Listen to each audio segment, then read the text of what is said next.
Welcome everybody to today's 1 Million by 1 Million Strategy Roundtable for Entrepreneurs. This is our first free public roundtable for 2013. So first off, let me wish you a very, very happy new year. Hopefully you got a lot of opportunities to engage with friends and family and get some rest and are ready to rock and roll for the new year. So we are going to work with a series of entrepreneurs today. We have more or less a full session. Some of you, I realize, are here for the first time, so you probably know, because you're here, that we are a virtual incubator with the aim of helping 1 million entrepreneurs reach $1 million in annual revenue and beyond, build $1 trillion in global GDP and 10 million jobs by 2020. This is our 155th free roundtable. We've been doing this for a long time. Since the fall of 2008, we started doing these virtual mentoring sessions, and they became very popular. Over 15,000 people have participated in them over the years. And this year, we intend to be doing these at least once a week, as we have done for the last year, more or less. Currently, we have a 1M1M New Year Challenge running. This is our 2013 New Year Challenge to celebrate our 150th roundtable, which happened in November. And we will be awarding 12 scholarships to the 1M1M Premium Program, $1,000 value each. This is the round that is going on at the moment. The applications have closed, and the voting is going to close today at midnight Pacific time. So this is an audience-voted round that will select 20 finalists, and the finals are January 10th and 17th. So the next two roundtables are going to be contest finals, where you're going to be hearing from 10 presenters each. So this is an interesting, very interesting opportunity for you to actually be a judge in a contest, in a business plan contest. So you have the link on the screen here. Maureen will put the link in the public chat as well. Please take a look and vote. We are very interested in your opinion of which businesses you think should go on to the final round, and that is that is pretty much what we are using to determine how to select the finalists. All right, and by the way, this event is being recorded. The recording will be available on our YouTube channel. Our Twitter channel, by the way, are at 1M by 1M and at Sramana is my Twitter handle. These are very active, high content, entrepreneurship content channels, so you can definitely engage with us. Our Twitter hashtag is 1M1M, so if you're live tweeting the show, please feel free to use hashtag 1M1M. The YouTube channel the link is over here as well on your screen. That's where you will find all the recordings. The recordings will also be available later on on the blog. So I believe we are going to skip Praveen because he's not on the call. Praveen from Chile, and start with Belém from Sao Paulo, Brazil. So Belém, if you could please unmute your line and tell us what you're working with. Space trip for US, innovative behavior. That's what says on the slides. Let's hear what you're up to. Okay. Good morning. Thanks for the opportunity, and Happy New Year for everybody. Space Trip for us, it's a company that brings innovative behavior for people that are in education process. So let's go to the next one, please. Our value proposition is very, very simple. We are a facilitator of teaching and learning process that has as an objective to change behavior of the people. So with the right environment, with the training, coaching, and giving some tasks for the people that are training, we bring them from one point to another point, to a point where people want to be more collaborative, to work with diversity, to have a different behavior in front of the things. And we use a mobile platform that is our main product. Next one, please.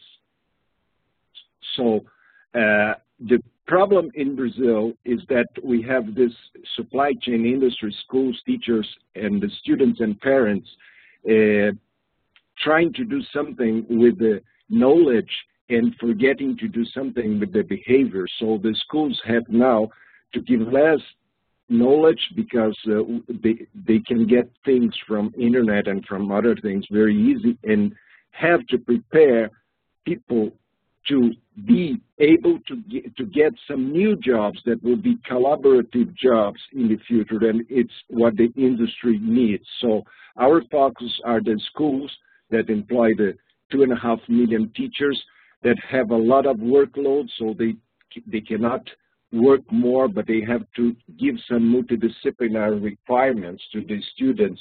There are 50 million of students that are going to look for those future jobs. Next slide, please.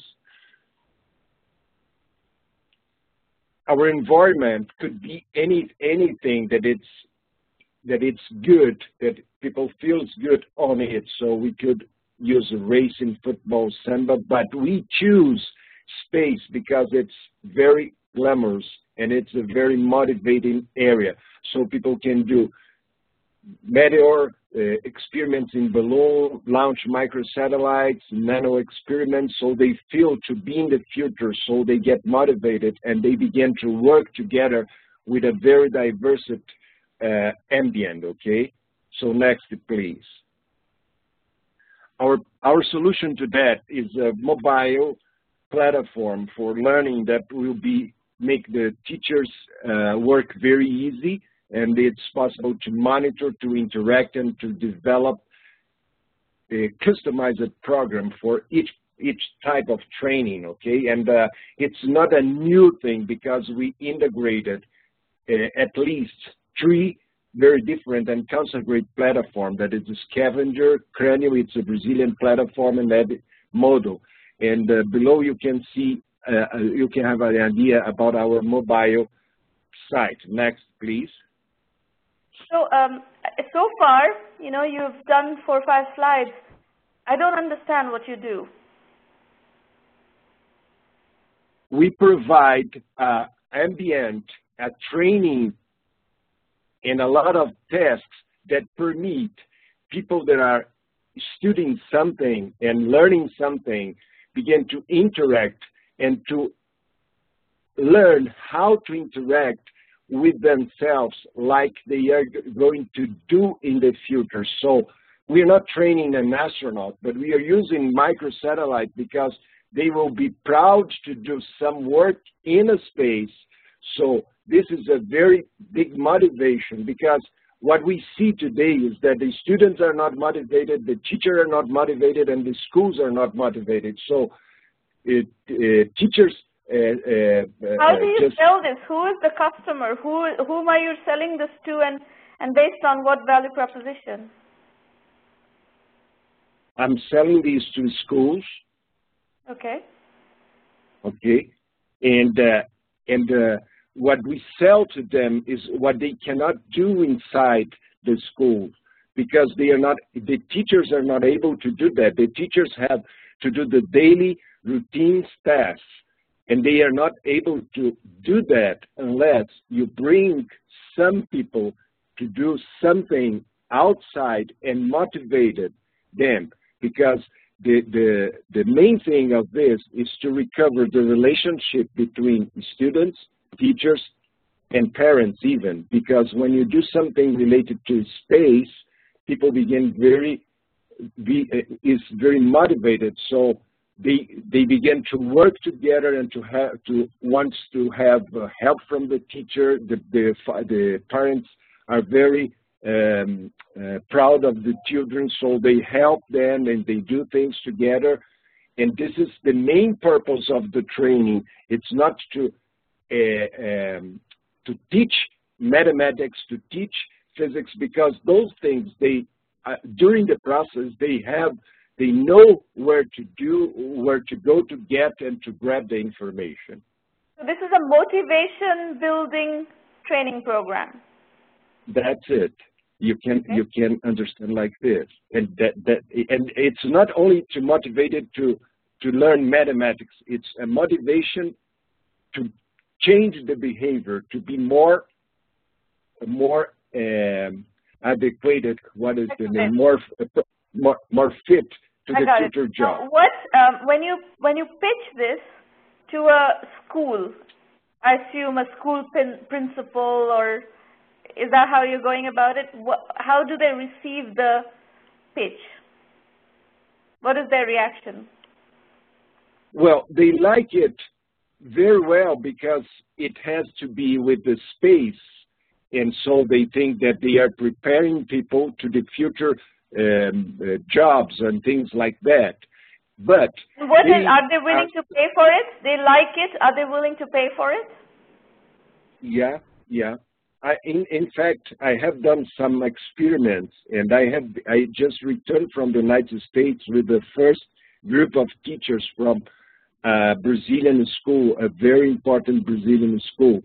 Okay. And they are going to begin the program next year. And I have 4 more schools, well, a lot of this is in the next slides of my presentation.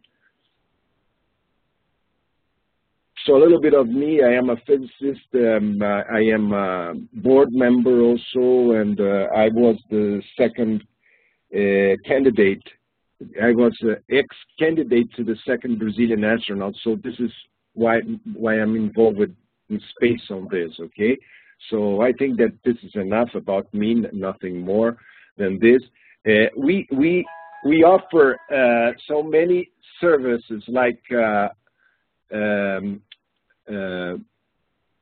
How can I say, recurring service, like a service in the platform, a satellite rental per team. We do workshop, publicity, and we have do some things with the teachers that I call Road C, not show, Road C tour. And this is our list of products that we are selling here, okay? And this, the school pricing model that you have provided here, is this something that you have validated? Are the schools willing to pay this amount? I think so. There's no school now paying this, okay? Mm-hmm. There's no school now. Because we are in vacation time, they are going to work only in March, okay? So it's vacation time here. When I came back from USA, it was at the end of the year here. So this is going to be, this is our target on 2013, okay? And but they are willing to pay for the Road C, that it's more difficult from that, okay? I'm thinking that the M-Learning Premium is more for the public schools because it's very easy for them to spend this amount of money, okay? So we are going to need to speed up a little bit. Okay. We understand what you're trying to do. So let's go to your questions. Do you have a slide with questions? Yes. Okay. This is good because. Okay, let us see. You want to talk about this? Yeah. Just a little bit because I am in a stage now that I'm looking for a mobile marketing expert, and I'm just finishing with a training. Hold on. Bring noise into this call. Okay. And I'm just finished a partnership with the 2 big training and coaching companies here, okay? And I'm looking for smart money because the integration with the 3 and 4 partners, it's a little bit complicated, and we need an expert in applications, in mobile applications, and so on. So we can go to the What do you mean you're looking for smart money? Smart money, I don't want someone just put money on the company and say, okay, that's it. I want someone that it's related with education. because someone related with this ambientation probably will leverage our capability of reaching people. You understand what I mean? It's yes, not a problem of what smart money means, but I don't think you're ready for any money. All right. No one is, based on what you've presented at this point, you're not ready for funding. Okay. Do you think that this is only a company that works in Brazil, or you think that I can think outside of Brazil if I have a good partner as a smart money guy? For the time being, you're not going to go anywhere, and you're not going to get any money. You're going to have to validate this concept. Right now, you don't have a validated concept, and generally, the kind of money you tend to get when you have an unvalidated business is not smart money at all. And then you'll get a little bit of money, you'll run out of that money because you're going to, do a lot of experiments and the money will run out. And very likely you will not be able to raise any more money. So this is not the point of the evolution of a business where we encourage people to go out to look for investors at all. Okay. Could you go back to we just jump a slide, because in that slide is that what I have been doing until now. That is it. That's it. We have engaged from 100 schools, 6 schools. We have 4 engagement from the one exposition in internet. Okay, and we have done this road sea show. So this in blue is what we want to do in 2013. Okay, and on the right side. 6 schools. What are they doing with you? Pardon? What are the 6 schools doing with you? What does engagement mean? That means that they have already answered a questionnaire and they want to be on this program. So they are out of São Paulo. They are in very different states, far from São Paulo, and they want to begin something in 2013, and they want instructions on that. Okay. And are they willing to pay for it? Not really to pay for that. I think that's the issue. As far as we are concerned, we will never advise you to go build a business that will attract a bunch of users for free. We need you to build a business that people are going to pay for. This is where my disconnect with all this is, that until we find a customer, and there's a big difference between a user and a customer. A user is someone who is willing to use a product and for free or paid, but a user is somebody who's willing to use the product. A customer is someone who's willing to buy the product and pay for it. And we need you to go get customers. Yeah. And validation means customer validation, not user validation. Okay, so you think that I can begin with 4 schools validating that? Yeah. In private schools? People that you have engaged, you need to have the conversation of what are they willing to pay, and what is in their mind, in their perception, what is the value that you're offering for their, why they want to engage, and what are they willing to pay for it. Okay. All right. I can understand, and I agree with you. And this is what I'm just thinking during this vacation time, because, if I go to the public schools, I have to set up a price. If I go to the private schools, they need, I think that I lose the scalability of the program, because the private schools begins to do something more elaborated, you understand? So they make this not only a part-time activity, but they want to focus on that and spend a lot of money because they want to get a status that to be a school working in a space area, you understand? So I'm not sure about that until now. But somehow or the other, you're going to have to find a business model. A business is not a business unless there's a monetization model. And what I'm not clear about here is whether the so-called customer, the target customers that you have, are willing to pay for it or not. And that's what I'd like to know. I think your first step is to validate whether your value proposition does have customers or not. Otherwise, you will build the business. And forget about money. No one's going to invest in a business unless you can show them that you can actually make money. Otherwise, this can be a social project, and you can, you've mentioned crowdfunding a few times. Crowdfunding is actually working very well for social projects. My thesis is that as far as social projects is concerned, social entrepreneurship, social innovation, charity projects, philanthropy projects, these kinds of things are working very well in a crowdfunding mode. But when it comes to real investment, that's a very different equation. That's building a business is a very different equation.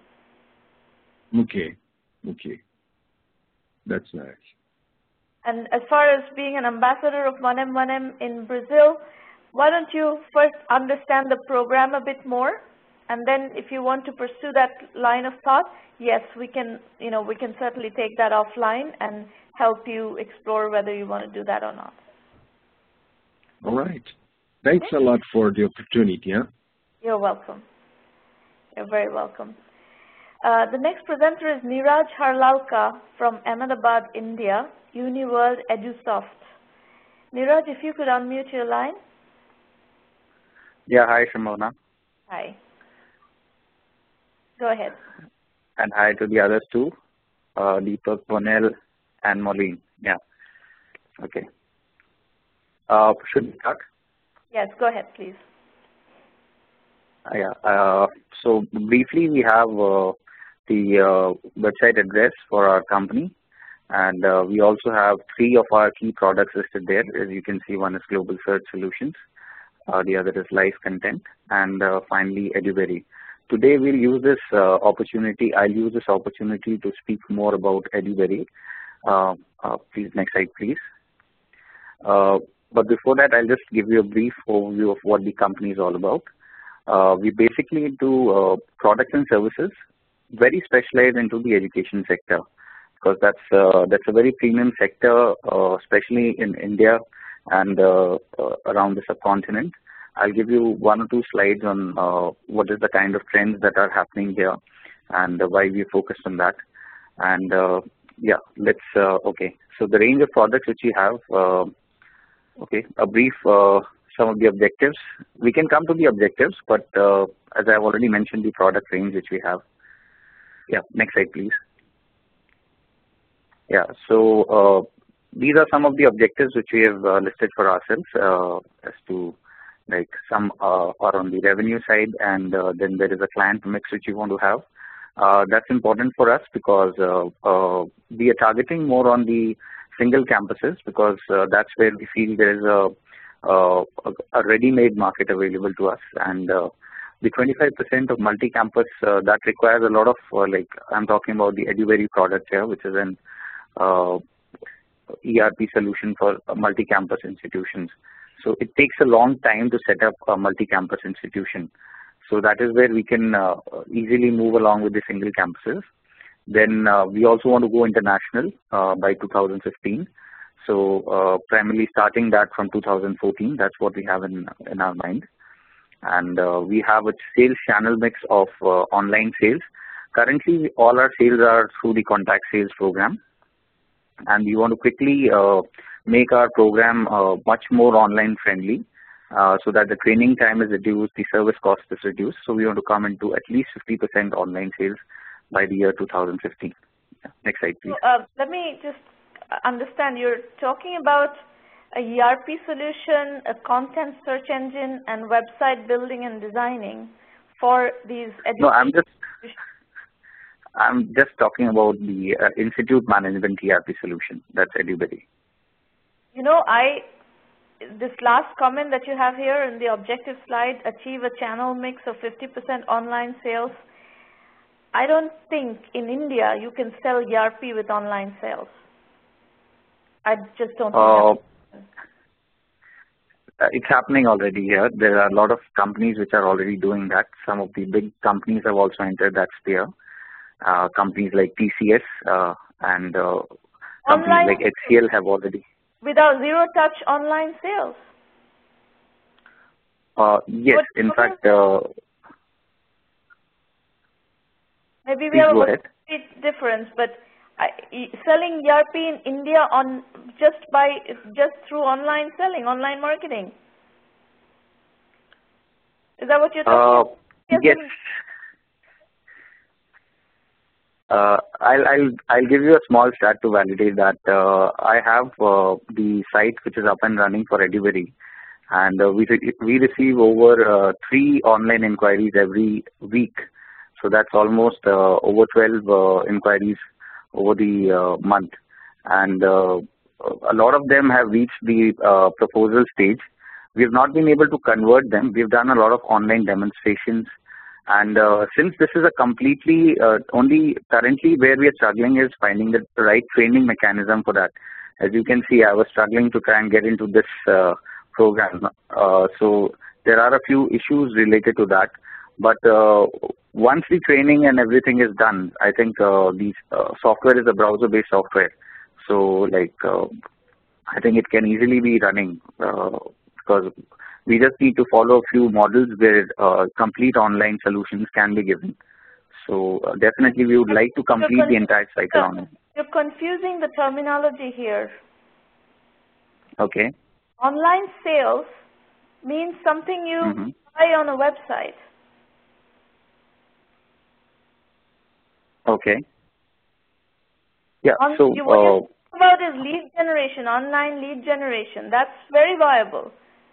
I think almost every business in the world today does online lead generation, lead qualification, maybe some amount of WebEx demos or related type of technologies, these kinds of demo sessions and online seminars. All that is doable, but online sales means you close a sale online. People come and buy an ERP online just by clicking on, on a credit card. That doesn't happen, I don't think. ERP is not the kind of product where that happens, especially in India. I don't see that happening at all. Okay, I would take that observation a little more seriously. Yeah. And I think if you told me that you're converting, then I would, I would sit up, raise my eyebrows, and listen to you. But I just don't believe it's happening that way. Lead generation, absolutely. Okay, fine. Yeah. We can move to the next slide. Yeah. These are some of the typical challenges for education institutions. So institutions, especially in the subcontinent, like I'm focusing more on the subcontinent. That is why I'm not having a complete range of challenges. But in the subcontinent, these are the major challenges which we see clients face. So it's like stacks of data not connected together. People are concerned about the green environment but not able to relate to it. So we had a very recent case study, interesting thing which we did with one of our beta clients was that they had an online faculty feedback program. So we were able to save 70,000 sheets of paper with just one single set of things to do. So we can actually now look at solutions for the green environment rather than just talk about it. There are some solutions which systems like these can definitely offer. Then saving of time by... This is not ERP, right? This is the ERP solution, yeah. So see, I'm talking about EduVery now. Let me finish, Neeraj, 1 second. In the when you use terminology, be careful about using terminology that means something to people. In the software industry, ERP generally means starts with a financial and accounting kind of software, and then it broadens to other things. But generally, an ERP solution would mean a financial software. So you would be competing with SAPs and the NetSuites and the, in India, some other like Ramco and Tally and so forth. Okay. So all this, in fact, people has taken me in a completely different direction, and now I'm starting to understand what is it that you're really trying to do, which is not necessarily termed ERP. Okay. Okay. So I use institute management solution. To have quite important to have these things correct. Otherwise, you will create confusion both for yourself and primarily for the market, right?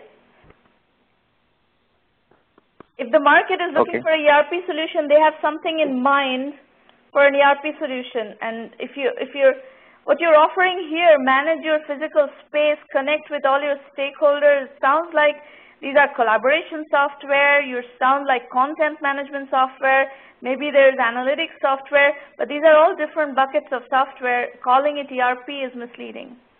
This is a positioning issue here. Okay. Fine. Okay.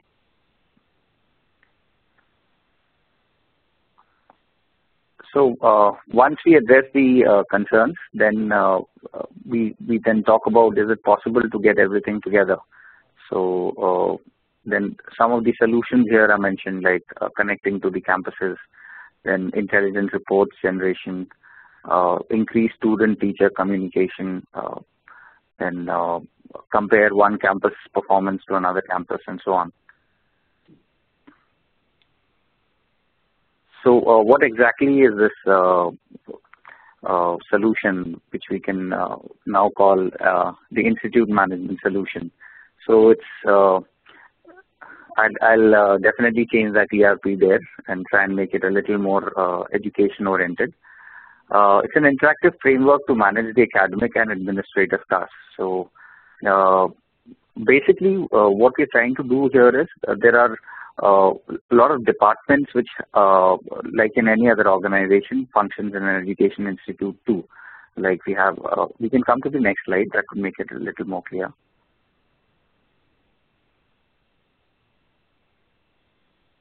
Hello? We can move to the next. Yeah, we can move to the next slide. Yeah. So basically, these are the various departments or the functional areas which we cover through the solution. So the academics has a complete academic support module.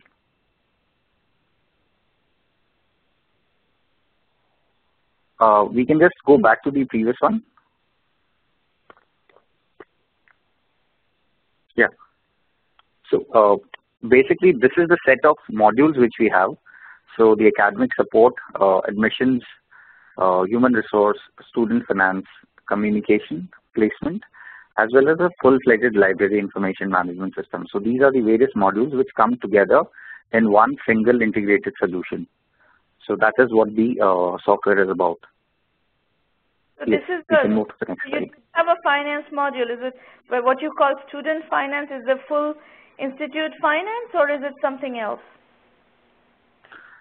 It's the complete finance solution for students, like for managing their fee, for the payments, for the hostel fees, canteen management. So all the everything related to the student finance is managed through this.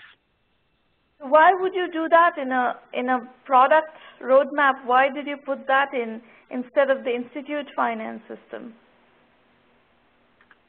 If you put institute finance system here, this would actually be an ERP solution for educational institutions. Okay.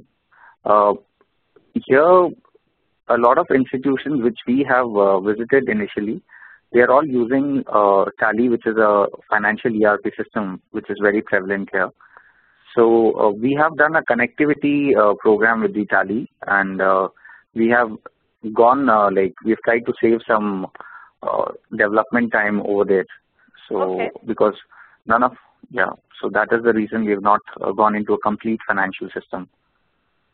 And why is student finance a part of this? I mean, I'm asking you a lot of detailed questions. We may not, these may not be stuff that you want to get into right now. Why don't we go to your questions?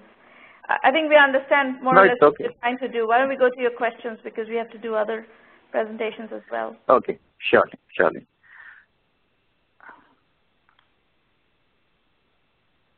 Do you have revenues right now? Yes, our beta partners are providing us revenue. And we how have much? a beta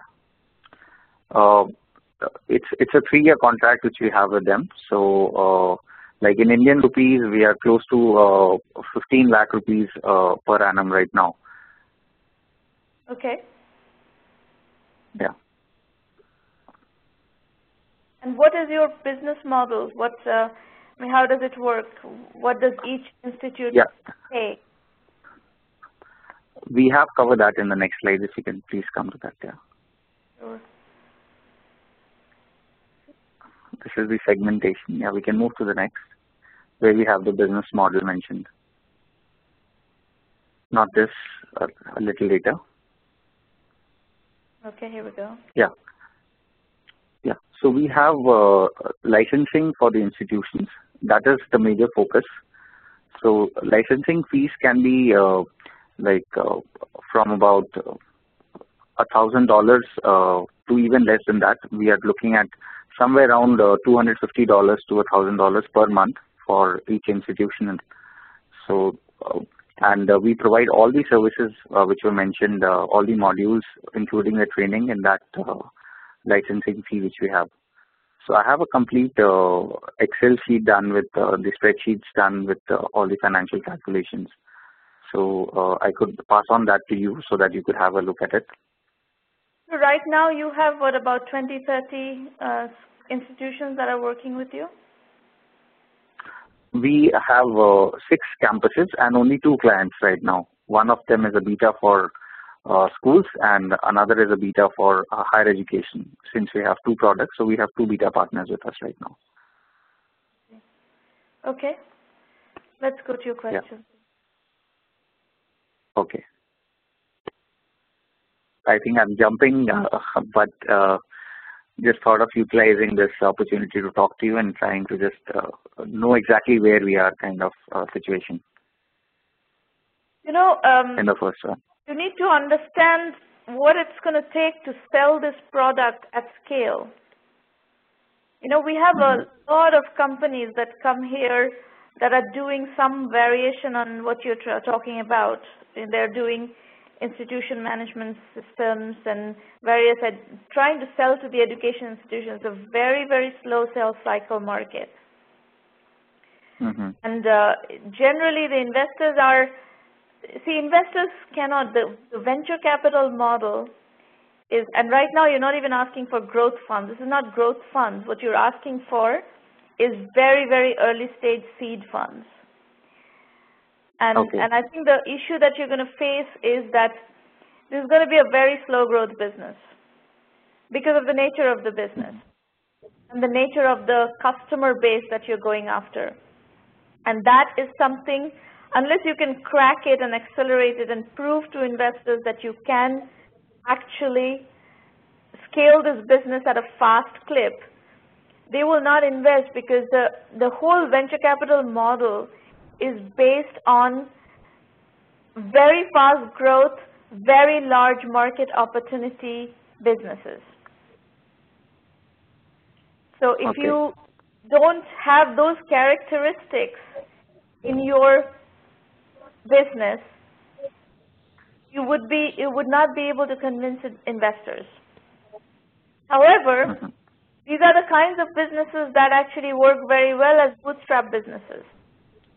And once you get to a certain, rolling cycle, repeatability, once you understand quite well, okay, this is how I acquire leads, this is how I convert leads, this is how long the sales cycle is.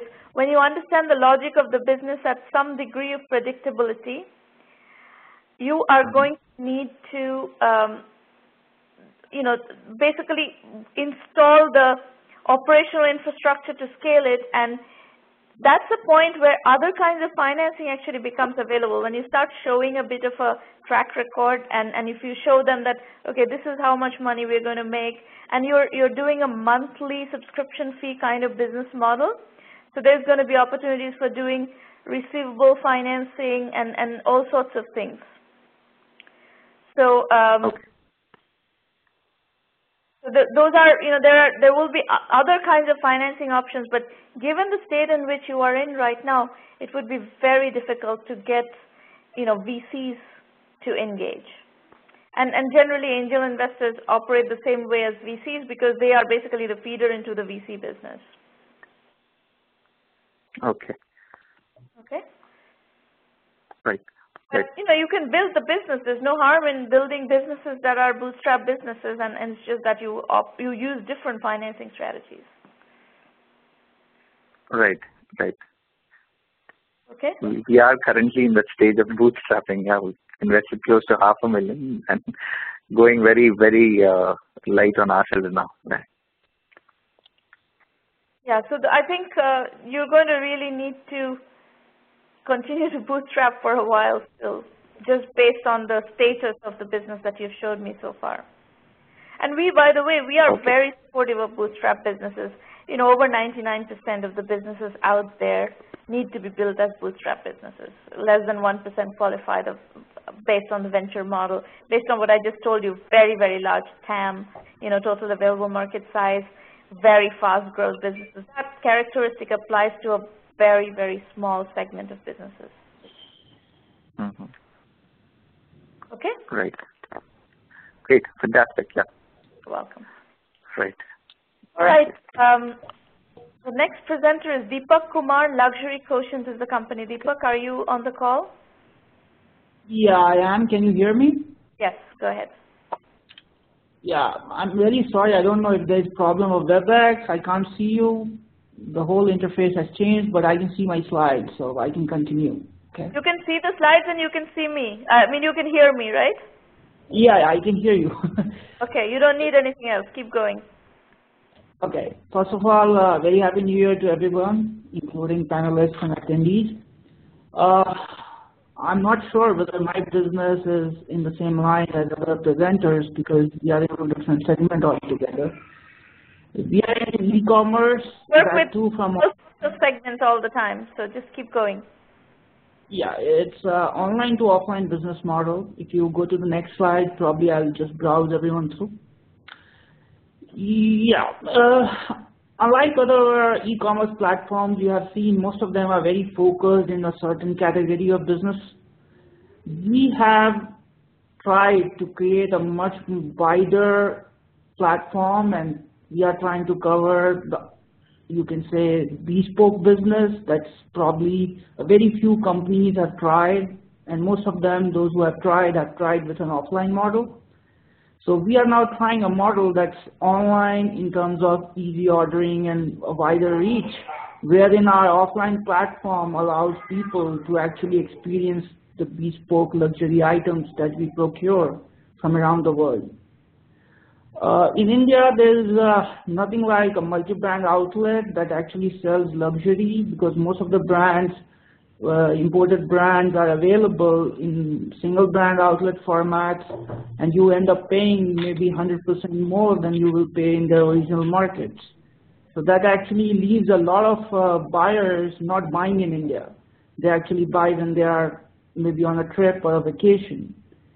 And this is a growing market, and recently I attended a seminar by Italian embassy, and the numbers they were talking were around 500,000 people in India can afford any kind of luxury anywhere in people are experiencing. They are. Second, Deepak. Any of the other presenters, if your line is not on mute, please put it on mute. You're disrupting the call. Go ahead, Deepak. Okay, so our business model is trying to target those 500,000 people in India, those who are already buying luxuries but not in India. There's a growing segment because people are now well-traveled. A lot of non-residents are coming back very frequently, and when they are even for a shorter trip, They want the same quality of products and lifestyle that they are used to. And we have seen certain success with a few brands we started exploring this with.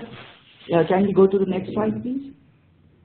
So before you go to the next slide, let me ask you a couple of questions here.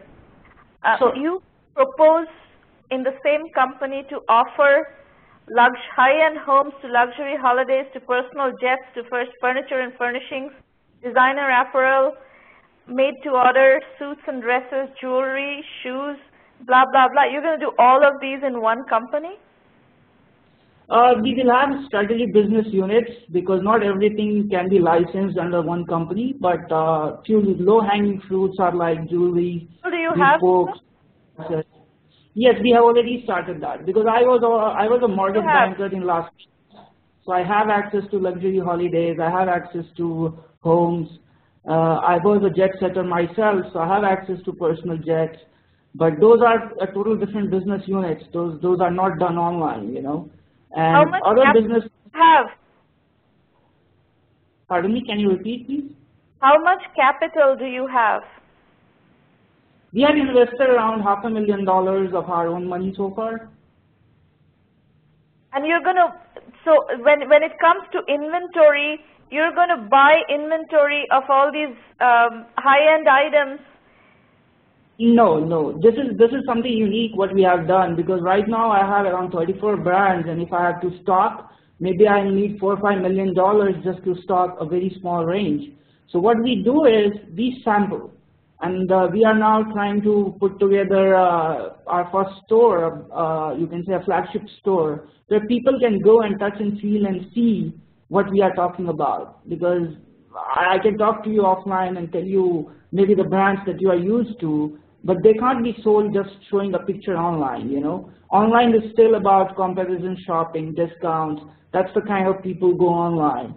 And we are trying to create a platform that's for people. There's a huge luxury shopping online going on. Companies like Guild and One Privé have been selling lots of luxury items online, especially we can debate what they are selling and what brands they carry, because every brand they carry is not exclusive to them. You can find them on probably every other website that's around in the same segment. They won't Our be product either. No, for us it is. We are exclusive to all our brands in India. We are exclusive to all our brands in India. You can't find any other store or any other online platform selling the products and the brands that we carry. Which means you will not be carrying any of the major luxury brands. It's not like that, because only a few of them that you say are luxury are actually luxury, because most of them, like Armani's and Gucci's, are actually mass-produced brands, and those are not in our target because that's already sold in India. We are only targeting brands those who are not sold in India, brands who are bespoke, at least manufactured in their own country of origin. Unlike the other brands I talked to you about that sold on Guilt and Light, those are mass-produced brands. They want to sell to everyone and everybody. Just that's the reason they discount it. We don't discount our brands. Which brands are in your target audience? Can we go on the next slide, please? You will see a few of them listed. Maybe the next slide. By the way, your slides are terrible. Yeah, I just tried to cover the questions that were sent to me. This is not how you build slide decks. You should put just 3 or 4 bullet points per slide. You don't put rambling text on slides. Terrible, terrible slide presentation. Okay, I take that. So if you see, some of the brands I have already listed. One is from a designer that designs for Madonna. Another one is from Belgium. They have never sold in Asia as of now. And another is a Spanish furniture manufacturer. A couple of them are like in the baby segment, Maria Chantal, that's owned by the Princess of Greece. So these are kind of luxury where you can only find them in the high streets of New York or London. Okay, maybe Paris. boutique luxury retail concepts, basically. Exactly, and exclusive, because we don't want to be a discount online store. So we want to carry them exclusively in India, and that's what we do. And do you really believe that there are 500,000 consumers of this kind of stuff in India? I don't. I can send you maybe research work from SOCHAM, if you will believe them, and Yes Bank. They have done the research, and that's their findings, not mine. What is their finding? That these people want luxury products. Their concept of luxury products is Louis Vuitton and Gucci. Their concept of luxury fashion is not Balenciaga. They are already consuming luxury products of more than 1 billion euros every year from all around the world, especially from boutiques. Yes, but they are not understand what I'm saying. Listen, you're not listening to me. Their concept of luxury brands is Louis Vuitton and Gucci. Their concept of luxury brand is not something beyond that. So yes, they are consuming luxury products. Stop. Listen, please. The whole point of coming to this session is to talk to me and get some feedback. If you don't listen to me and if you don't let me finish my sentences, there's no point in having this discussion. I'm listening. What I'm saying is that this $1 billion of luxury products that segment buying are generating echoes.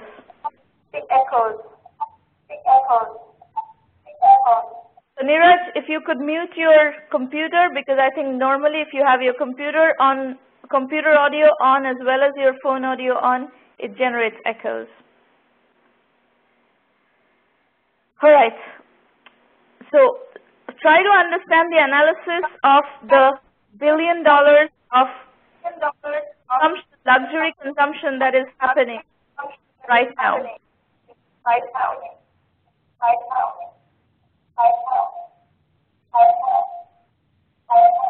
Is anyone on the computer?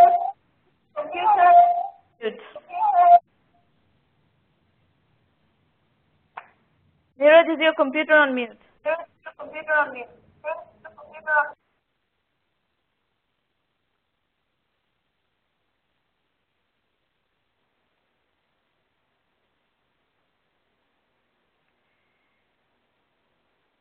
All right, so the point that I'm trying to make here is that the $1 billion consumption a year of these 500,000 consumers in India, the luxury consumer in India, my point is that their idea of luxury and your idea of luxury, the way you're presenting it here, may not be the same. The bulk of their investment in luxury is going to be in brands that are those what you call mass-produced brands, but those are the big brands, the Hermes, and the Louis Vuitton, and the Gucci, and whatever are money. And that's what they spend their $1 billion on.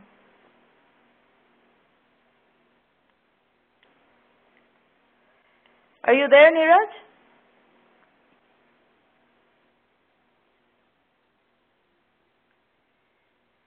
All right, Maureen, what the hell do we do here? Neeraj, can you hear me? Yeah, but there's still a lot of echo.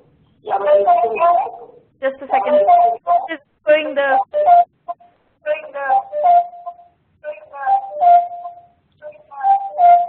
Deepak is generating echo. Are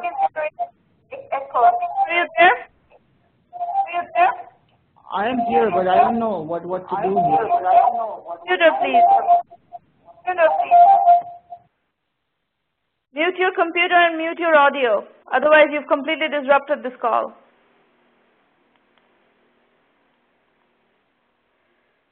Neeraj, are you there on the call? It's Deepak whose turn it is, and his computer, when they reset it, is echoing. He needs to turn his computer on mute. Neeraj was the last presenter. Oh, this is Deepak, okay.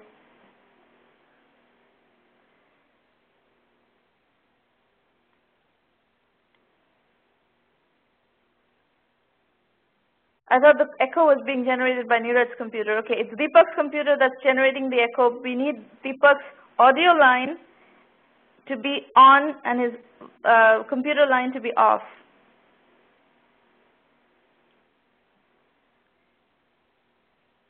Deepak, is your audio line on?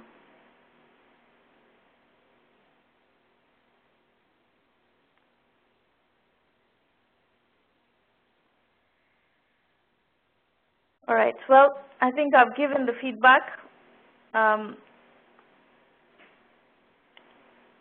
not sure if he's still on the call. There's been a lot of technical difficulties on this call. This is the first time we've had this kind of an experience with WebEx where so many people have so much technical difficulty. Anyway, I'm going to move on to the segment where we discuss how we work with entrepreneurs in 1M1M and the resources where you can find further help. So the site is 1m1m.com. You will find a blog that's at sramanamitra.com that is completely free. You will find lots of case studies, role model interviews, really thought leader interviews where we discuss in a lot of detail how how you put one foot before the other in an entrepreneurial journey.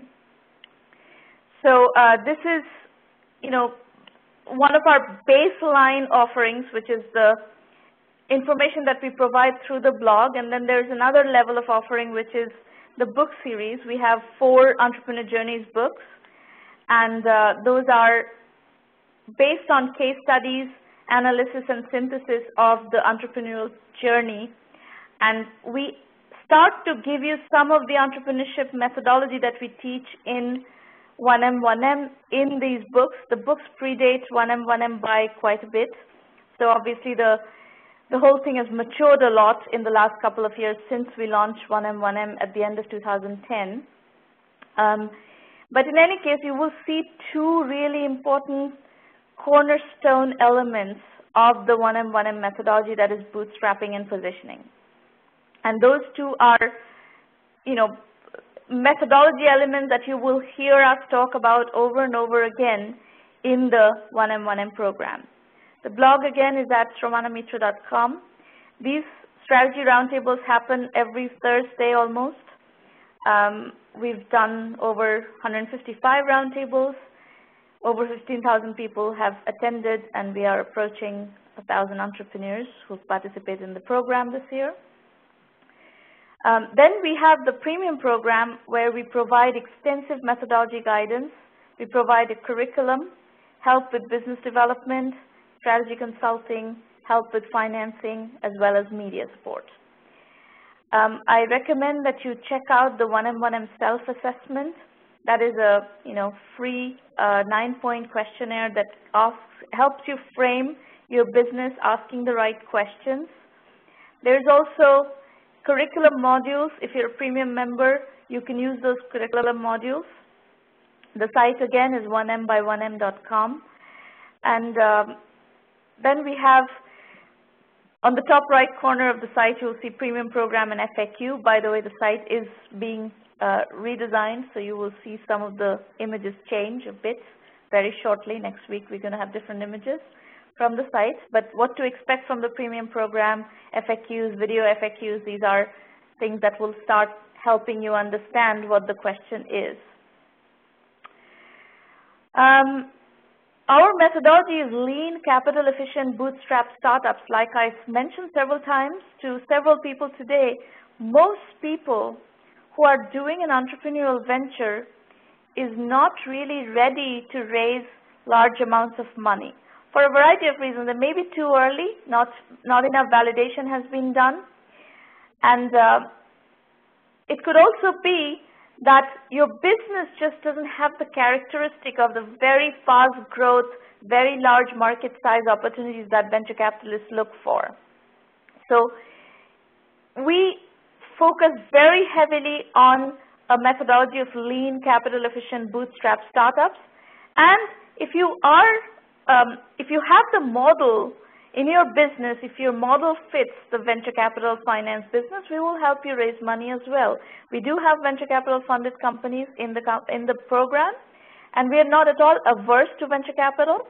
However, your model has to fit the venture capital model, otherwise you will constantly get rejected by investors. And we don't want you to do that. We want you to invest your energies wisely. Now, I did see a comment earlier on. Somebody made the comment, I can't remember, was it Ashish or Niraj or somebody made the comment that angel investors always are smart money. That is not true. There are lots of completely dumb angel investors out there. And in the same token, there are actually lots of dumb VCs out there as well. So none of those categories necessarily mean that you are going to, just because you get money from somebody, you're going to also get smarts. Now, I'll talk a little bit about the curriculum. The core curriculum is delivered in 7 segments. We teach bootstrapping, positioning, market sizing, customer validation, financing, customer acquisition, and team building. These are the core modules of the program. They're delivered in video lectures and case studies. The elective modules are Web 3.0 and e-commerce, cloud computing and business solutions, outsourcing and consulting, mobile and social apps, healthcare IT, online education / educational technology, and gaming. So those are the segments in which we see our portfolio deal flow. This is where the maximum amount of business activity is happening right now in the IT and IT-enabled services arena. And we focus our elective modules on those trends, essentially.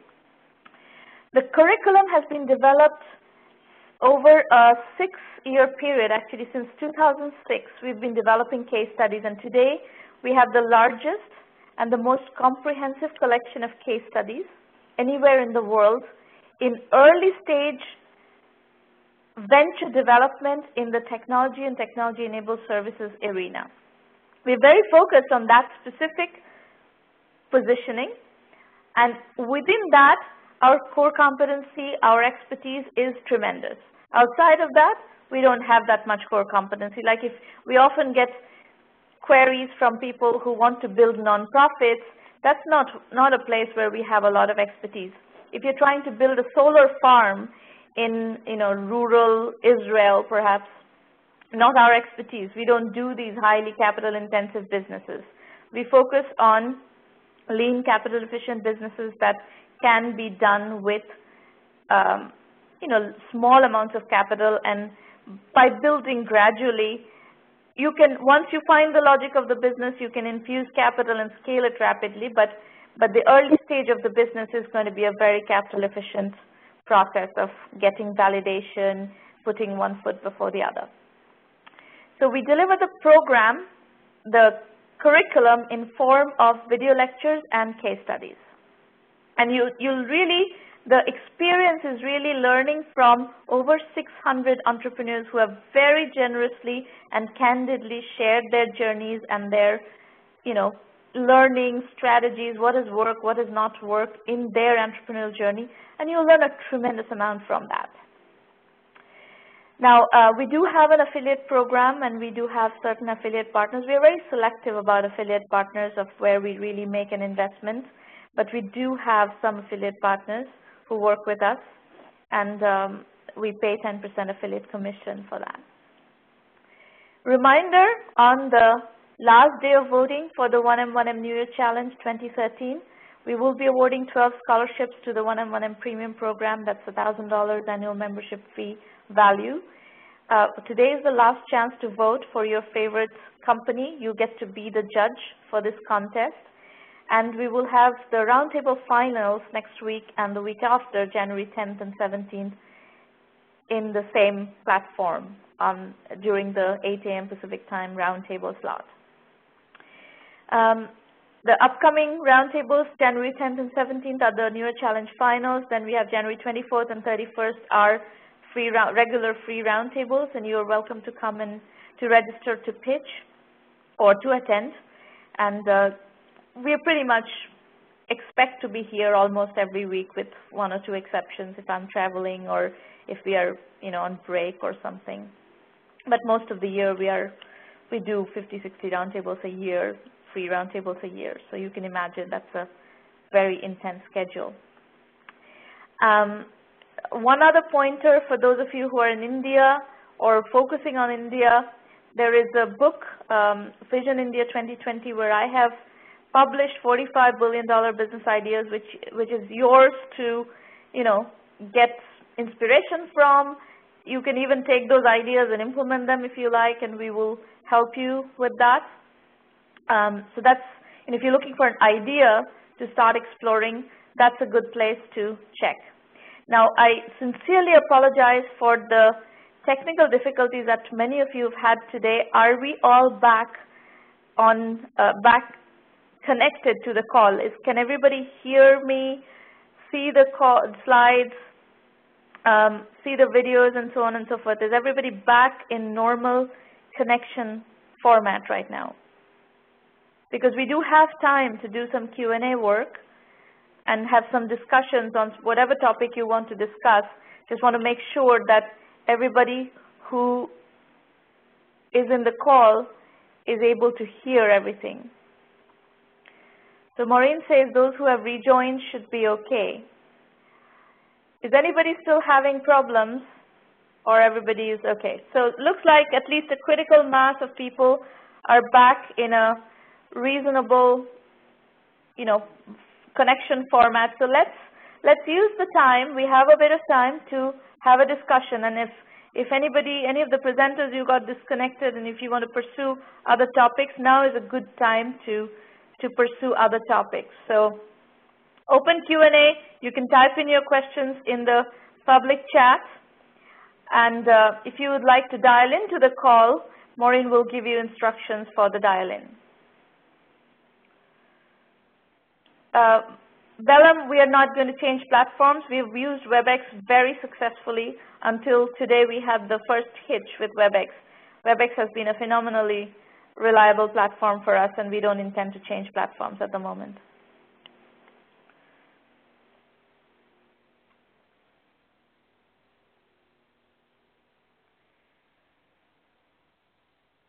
So, any questions, folks? Any topic that you want to explore? Ashish has a question earlier on, which type of VC is better, VC how only invest, or VC who becomes integral part of startup? VCs never become integral part of startups. They invest, and good VCs provide a lot of mentoring, and they provide a lot of connections. And you always want, quote unquote, mentor capital versus venture capital. Neeraj, you couldn't hear me when we were displaying the slides by you. Well, we will publish the recording, so you would be able to hear everything I said in that, recording. And if you have any questions after you listen to your segment on the recording, please feel free to ask those questions on the blog, and I'll be happy to answer all your questions there. Please don't send me private messages. This is a public chat. So those of you who are sending me private messages, please switch your sent to all participants so that everybody can see your questions. We're doing public chat right now. I need everybody to be able to see your questions. Bellam, you're asking how can you validate space trip for us, expending low money and less time? You're going to need to go work with a set of schools and ask them the question of what do they find interesting in what you're doing, and what do they expect to get out of it, and what value is that to them. So don't do lots of different things. Just focus on finding 50 schools that are interested in what you're doing and figure out how much they're willing to pay for it. And if nobody is willing to pay anything for what you're offering, then you do not have a business. So you validate or invalidate quickly so that you don't waste a lot of money and a lot of time.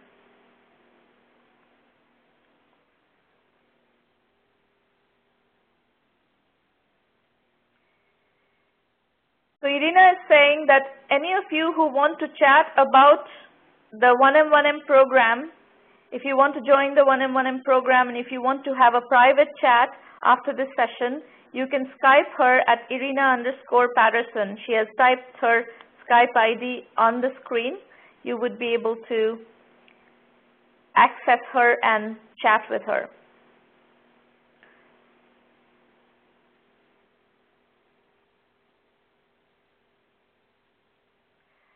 status, you're asking, you're a premium member and you recently sent us your IR questionnaire. Yeah, it will be published. Absolutely, it will be published as long as you have revenues. IR requires that you have revenues. So if you have revenues, IR will be published, surely. But it will not be on Incubation Radar 2012. It will be on Incubation Radar 2013. So yes, it will be published. So folks, what status is asking about, let me just set the context for you. We give a lot of PR coverage for our companies, our portfolio companies, both on our own blog as well as I have a variety of different syndicated columns in different publications, and we feature our entrepreneurs, our portfolio companies in those columns to give them visibility. And one of those columns is an Incubation Radar column where we profile in great detail our incubated companies, incubatee companies. And Status is one such company, a premium member of the 1M1M program, and he wants to be featured in this Incubation Radar column, and he's just submitted the material at the very end of last year. That's why he's asking if it's going to be published, and my answer is yes, it is definitely going to be published. Anyone else? Any other questions?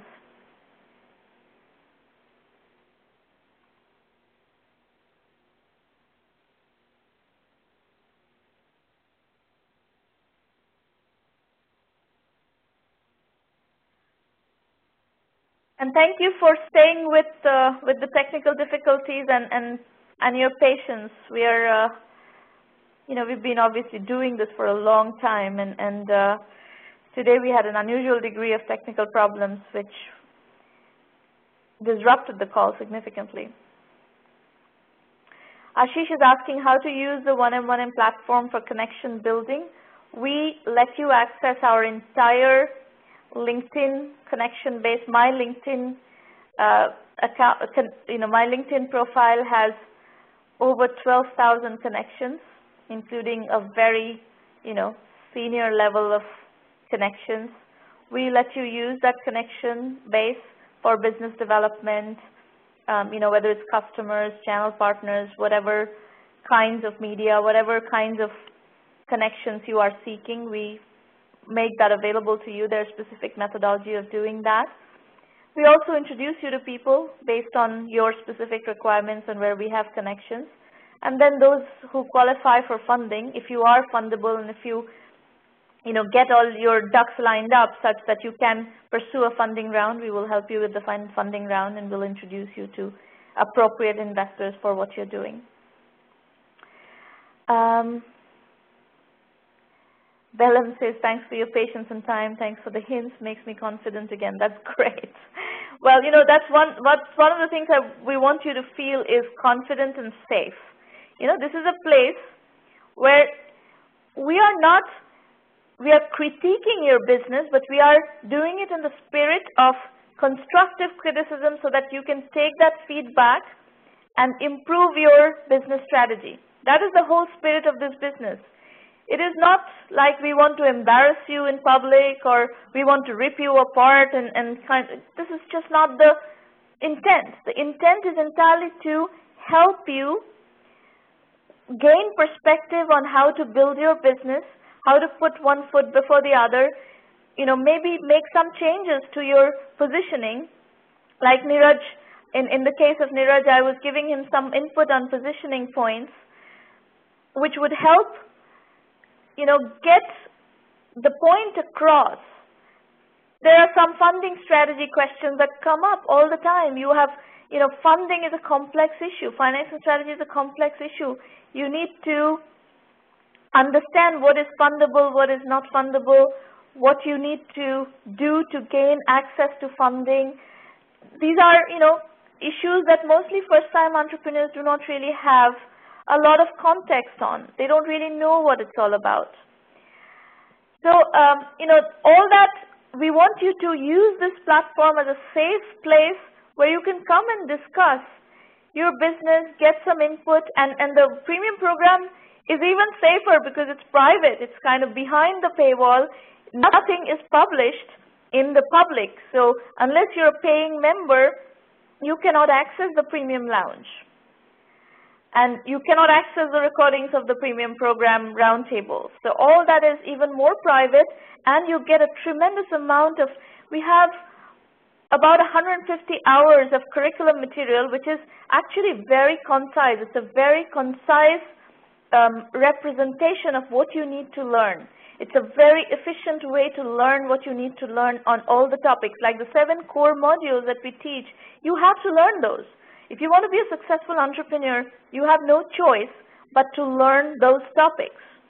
You have to learn positioning. You have to learn how to validate your business, how to do customer validation. You have to learn how to do bottom-up TAM analysis. You have to understand how to bootstrap the early stage of your business. You have to understand what the requirements of a financing round are. So the easiest way, the most efficient way for us to equip you with that knowledge is to have you in the premium program and give you access to that training material, and you get to ask questions, have private discussions in the premium roundtables. And that's how we offer you a safe place to learn and build your business. That's the whole intent of the premium program. Or the 1M1M program in general. Even these free programs are intended just to do that. Now, I see a few questions. Let me just quickly read through them. Niraj is asking, what is the timeline for pitch to fund? Thumb rule. There's no timeline for pitch to fund, Niraj. You have to become a fundable business before we are going to send you to investors. There's no point sending you to investors unless you are ready for funding. Like I told you, you're not ready for funding right now for a variety of reasons. And when you listen, I know you had some difficulty with your audio. When you listen to the recording, you will see that I explained in quite a bit of detail what are the issues with investors. So when you go check that out, if you have any further questions, feel free to ask those questions when the recording is published on our blog. Ashish is asking for funding round, do I need to register as premium? All services of the 1M1M program are, except for these roundtables, are only for the premium members. Nothing beyond the roundtables, these free roundtables are available for free. We are a business just like you. We are a small startup company, and this is what we do, and this is something that we believe is a great value.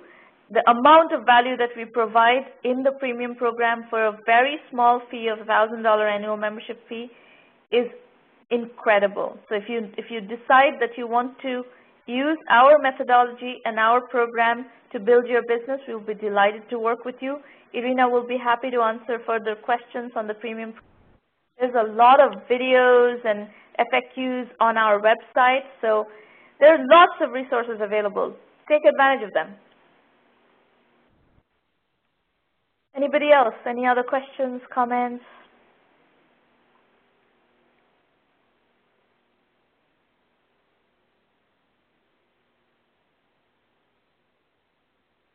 No? Is there any trial for premium? No, there is no trial for premium.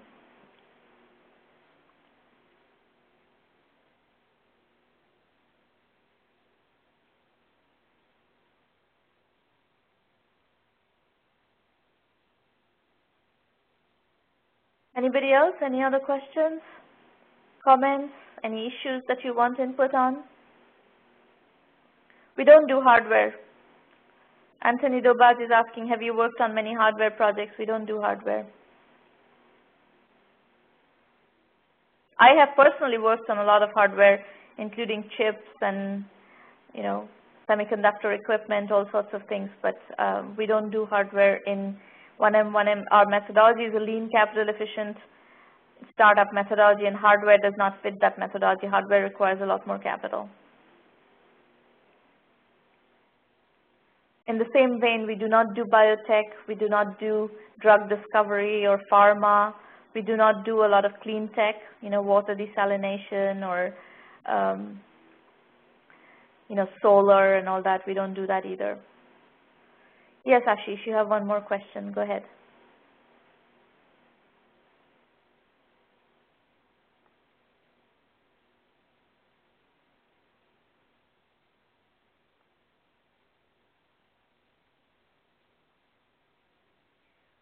One M universe, how many startups have IT, product design, etc., consulting? I don't understand your question.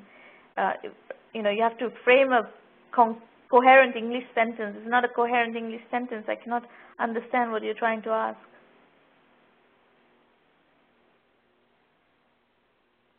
Percentage of these sectors. I'm going to send you back to one of the slides which I discussed earlier.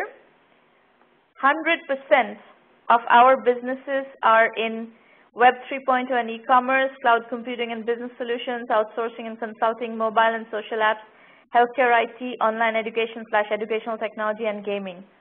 Those are the only sectors where we have business, where we have portfolio companies.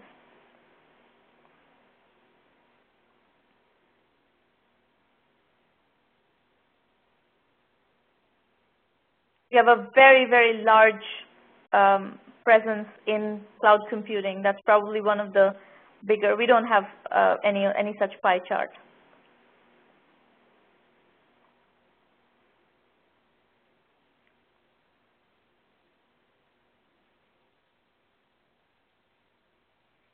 Anybody else? Any other questions, comments?